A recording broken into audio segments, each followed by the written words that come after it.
This is good for anyone who's MBA or undergrad marketing, strategy, innovation, or if you're just interested in business and you like this stuff. So I wanted to talk a little bit about why the clothing business, the apparel business, is really a lousy business to get into. More so than just bad, more so than just tricky or difficult, it's really lousy. And this is not really just about COVID. And while COVID has a big part to do with what's going on right now, this has been going on for a long, long time, way before COVID on a strategic level. So when you think about the apparel business, and I'm just going to take men's dress shirts as an example. So I wear a lot of men's dress shirts, and obviously I could speak to men's clothing better than I can to women's clothing, but this really does, with very little exception here and there, this really does strategically kind of, talk about exactly what's wrong with the apparel business. I'm not a designer, but I've been working with designers for a really long time.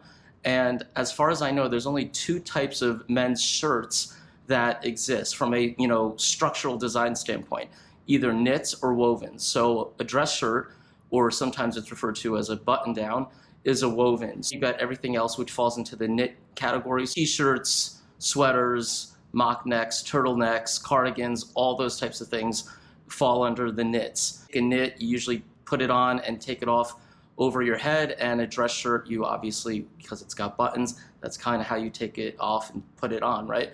So there isn't sort of this, patented third way that only you can come up with in terms of, doing something that, gives you a competitive advantage, a sustainable one that another company can't necessarily do. And then when you think about a good or decent quality dress shirt, let's say if you're looking for a fitted dress shirt, right, of decent quality, so there's opening price points, and maybe those aren't as fitted, just calling sort of mid-tier, and mid-tier kind of going from $50 to $100 price point.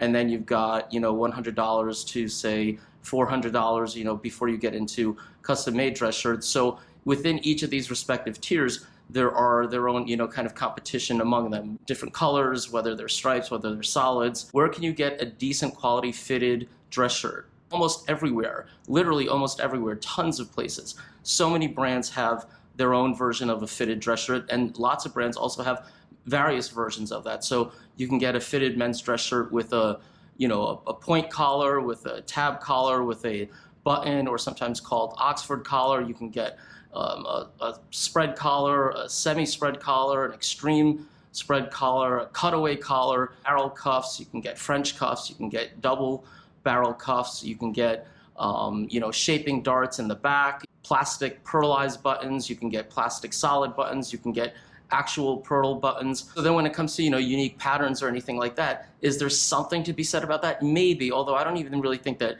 shows up on a dress shirt. When you take, for example, Burberry and that famous, plaid pattern that most people know about.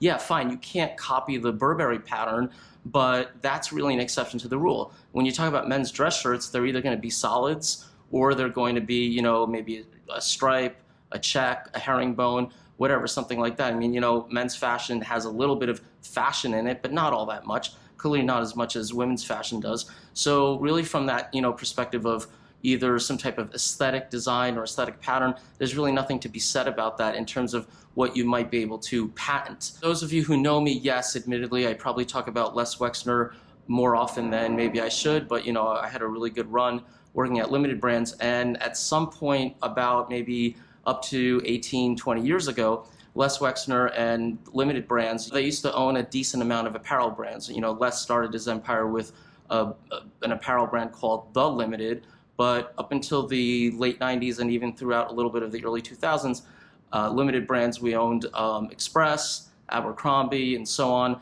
So at one point, Les said, and this was, I wasn't in the company at the time, I was still in grad school, basically said he didn't want to be in the apparel business anymore, and therefore, all those sort of nameplates kind of were sold off. And now really it's just Victoria's Secret and Bath & Body Works as the, the key nameplates. I know there's other stuff going on right now with the company in terms of VS, I get all that. The reason why he said that is because he knew that it's really hard to differentiate, and it's really hard to have a competitive advantage that you can actually sustain. Because you never want to have a competitive advantage that is only temporary. You want a competitive advantage that's for the long haul, and that's really what makes good strategy happen in the first place. And okay, fine, so a patent can sometimes be a little bit of protection for you and assurance. It's not as much as people think, and I always say that. Sometimes people ask me, well, what about quote, technology in men's dress shirts. So there is something to be said about technology. So, things such as wrinkle-free, as well as iron-free, as well as, some aspects of stretch. So all of those things have been, or dry wicking and things of that nature. All of those things in one way, shape, or form have shown themselves in not all dress shirt brands, but a decent amount of them. Actually, interestingly enough, the higher the quality of the fitted dress shirt, those tend to have either no stretch in them at all or a little bit of less stretch, but that's kind of just, a little side point. But those sort of technologies, those are typically not created from an innovation standpoint from the actual manufacturers. I'm not necessarily talking about the brands, but I'm talking about the manufacturers that manufacture on behalf of those brands. Those types of technologies usually come from third-party labs, third-party innovation companies, third-party fabric/textile companies. And what they want to do, of course, because that's their business and their business model, they come up with these interesting technologies which make their way into as many brands as possible for not only men's dress shirts, but other things too, towels, bed sheets, whatever the case might be. So they're basically selling these technologies to the manufacturers for a royalty or whatever. So, and that's another reason why there really isn't any way to really protect yourself, so to speak, protect yourself from the standpoint of, again, there isn't any good way to really differentiate yourself in the long term. And sometimes I'll get questions such as, well, what about, the really high-end brands? Well, so first of all, from an aesthetic standpoint, most men's dress shirts really don't have any branding on them, that you can see. I know Ralph Lauren is a little bit of an exception with the famous, polo pony on the left chest, but sometimes, there's people who want that, then that's fine. There's maybe a little bit of protection going on there, quote, or a little bit of competitive advantage going on there. But really, for the most part, speaking on behalf of guys, I don't think that guys really care per se.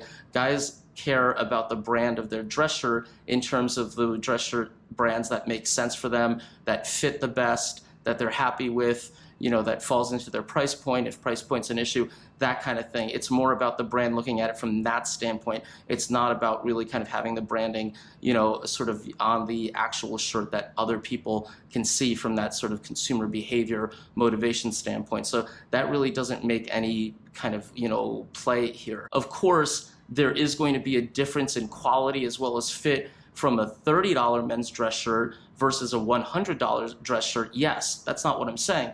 But when you have multiple players at the $100 dress shirt price point, it really winds up being the same exact thing that I've been trying to talk about this whole video. It's really no real differentiation that you can really have for yourself. So, once again, I know I've said this for years, when you have an industry, when you have categories, product categories, where there really isn't any meaningful differentiation to be had, what's the only thing that you can compete on? And that winds up being price. And that's never a really good strategy to have, and that's a really kind of a messy industry, and that's why I said it's a really lousy industry where you've got all these players competing for just a little sliver of the pie. There's like no barriers to entry, and they're really just kind of competing for some crumbs here and there, and it's just a real huge competition for profits.